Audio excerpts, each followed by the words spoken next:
আমি অসমীয়া যুৱ মঞ্চৰ সৰ্বশ্ৰেষ্ঠ মুখ্যমন্ত্ৰী ডাঙৰীয়া অসমৰ তথা ভাৰত বিশ্বৰ তেখেতে বোলে দুখীয়া মুখ্যমন্ত্ৰী। গতিকে সেই মুখ্যমন্ত্ৰীজনক আমি ক'ব বিচাৰিছো যে জুবিন দাৰ ন্যায় আমি কেতিয়া পাম, আমি আপোনাক সুধিব বিচাৰিছো। আমি অসমৰ জনগণে আপোনাক সুধিব বিচাৰিছো, মৰিয়াই মাৰিলেও আমাক জুবিন দাৰ ন্যায় লাগিব, গুলিয়াই মাৰিলেও আমাক জুবিন দাৰ ন্যায় লাগিব, জেল ভৰালেও আমাক জুবিন দাৰ ন্যায় লাগিব। চিধা কথা, স্পষ্ট কথা। আমি অসমৰ জনগণে তেতিয়ালৈকে আপোনাক এৰি নিদিওঁ যেতিয়ালৈকে আপুনি জুবিন দাৰ ন্যায় নিদিব।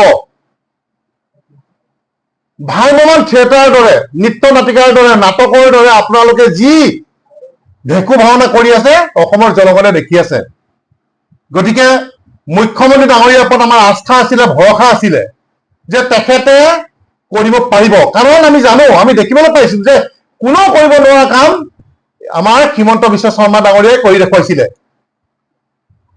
যিদৰে তেখেতে ড্ৰাগছ মাফিয়াক গুলিয়াই মাৰিছিলে আমাৰ অসমৰ স্বাৰ্থত, যিদৰে তেখেতে গৰু চোৰক গুলিয়াইছিলে, যিদৰে তেখেতে কয়লা মাফিয়াক গুলিয়াইছিলে, যিদৰে তেখেতে চুপাৰী মাফিয়াক গুলিয়াইছিলে, অসমৰ জনগণে ভাবিছিলে যে আমাৰ হিয়ামঠু, আমাৰ অন্তৰাত্মা, আমাৰ ভগৱান জুবিন দাৰ ক্ষেত্ৰত ন্যায় পাম আৰু এটা ভাল খবৰ তেখেতৰ পৰা লাভ কৰিম। কিন্তু তেখেতে সেই ভাল খবৰটো দিব নোৱাৰিলে। আমি অসমৰ জনগণ আজি দুখিত, দুখত আছো। তেওঁৰ কৰ্মকাণ্ড চব দেখি আছো। কাৰণ গৰু মাফিয়াক যেতিয়া গুলিয়াব পাৰে, ড্ৰাগছ মাফিয়াক গুলিয়াব পাৰে, আমাৰ হিয়ামঠুক যোনে মাৰিছে তাক গুলিয়াব নোৱাৰে। এইটো কেনেকুৱা কথা? আমি কিন্তু শান্ত এতিয়াও হোৱা নাই। চিধা কথা, স্পষ্ট কথা, চিধা কথা, স্পষ্ট ভাষা আপোনাক ক'ব বিচাৰিছো, আমি কিন্তু এতিয়াও শান্ত হোৱা নাই। মিয়াক আমি ভাবিছিলো, মিয়াক যিদৰে আপুনি অবৈধ বাংলাদেশীক যিদৰে বলডেজাৰ চলাই হাজাৰ হাজাৰ ভূমি উচ্ছেদ কৰিছিলে, হাজাৰ হাজাৰ ঘৰ ভাঙি দিছিলে, আমি ভাবিছিলো এই কালপিত শেখৰৰ ঘৰ আপুনি ভাঙি দিব, আমি ভাবিছিলো সিদ্ধাৰ্থ শৰ্মাৰ ঘৰ আপুনি ভাঙি দিব, আমি ভাবিছিলো শ্যাম কানুৰ ঘৰ আপুনি ভাঙি দিব। কিন্তু আপুনি সেইটো নকৰিলে। গতিকে অসমৰ জনগণে দেখি আছে আপুনি যিদৰে জম্প মাৰি আছে যে 2026ত আমি একো কৰিব নালাগে, জিকি যাম। এইটো আকাশত চাং পতা কথা আপুনি নকব, আকাশত চাং পতা কথা আপুনি নকব। অসমৰ জনগণ কিন্তু ৰৈ আছে, অসমৰ জনগণে কিন্তু চাই আছে আৰু সময়ৰ অপেক্ষাত আছে। কিন্তু চিধা কথা আপোনাক আমি কৈ দিছো। আৰু এটা আমি কথা আপোনালোকৰ যোগেদি ক'ব বিচাৰিছো, আমি দেখিছো সিদিনা সংবাদ মাধ্যমৰ যোগেদি দেখিছো যে গৌৰৱ গগৈ ডাঙৰীয়া এটা ৰেলী কৰিছে, বেনাৰ পোষ্টাৰ লৈ গৌৰৱ গগৈয়ে এটা ৰেলী কৰিছে আৰু তাত কি কৰিছে, মায়াবিনী গীতটো তাত ডাঙৰ ডাঙৰ স্পীকাৰ দি লগাই পেলাই ৰেলী কৰা আমি সংবাদ মাধ্যমত দেখিছো।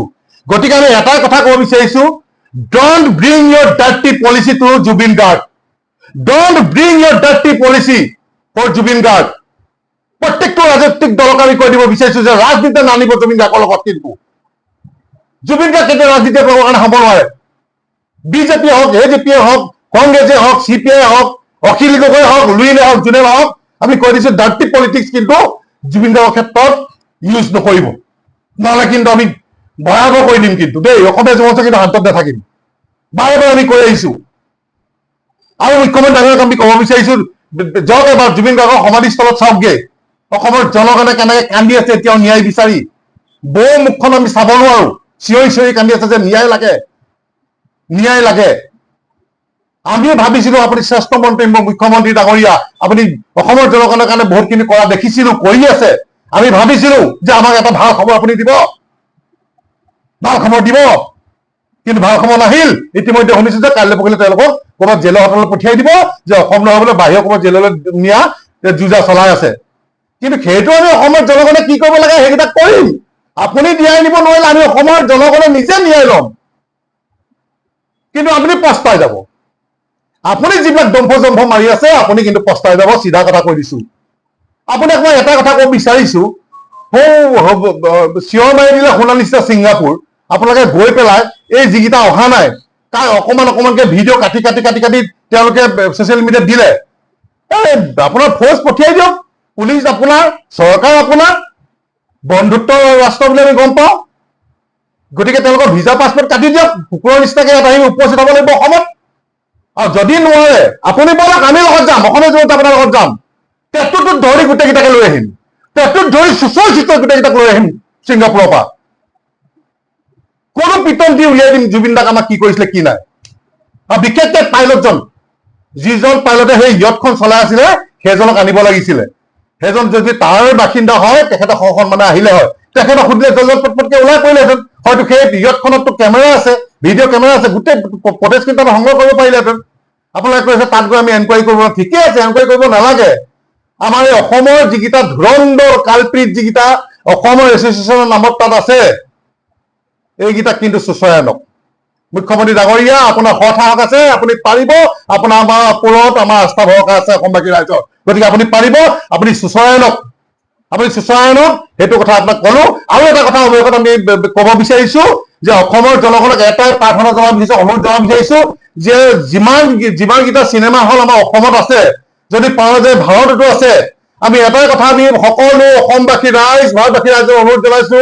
জুবিন দাৰ কাৰণে চিনেমা যিসকল চিনেমা হল চিনেমাখন আৰম্ভ কৰাৰ আগত এই মায়াবিনী গীতটো পৰিবেশন কৰিবৰ বাবে জুবিন দাৰ ফটো এখন লগাই মায়াবিনী গীতটো পৰিবেশন কৰিবৰ বাবে আমি অনুৰোধ জনাইছো আৰু এই গীতটি যেতিয়া তাত লগাব সকলো ৰাইজক যিসকলে চিনেমা চাবলৈ যাব সকলো ৰাইজক থিয় হৈ মৌন প্ৰাৰ্থনা কৰিবৰ বাবে আমি জনাইছো তেখেতৰ সদ্গতিৰ কাৰণে তেখেতৰ ন্যায়ৰ কাৰণে এইখিনি কৰিবৰ বাবে আমি অসমীয়া যুৱ মঞ্চৰ অনুৰোধ জনাইছো হাতযোৰ কৰি জুবিন দাৰ কাৰণে অনুৰোধ জনাইছো চিনেমা হল মালিকসকলক আমি অনুৰোধ জনাইছো যে চিনেমাখন আৰম্ভ কৰাৰ আগত আপোনালোকে মায়াবিনী গীতটো লগাওক আৰু তাত যিসকলে চাবলৈ যাব সেই চিনেমা চাবলৈ যাব তেওঁলোকে থিয় হৈ যাতে জুবিন দাৰ কাৰণে প্ৰাৰ্থনা কৰে ন্যায়ৰ কাৰণে যাতে প্ৰাৰ্থনা কৰে আমি অনুৰোধ জনাইছো সকলো অসমবাসী ৰাইজক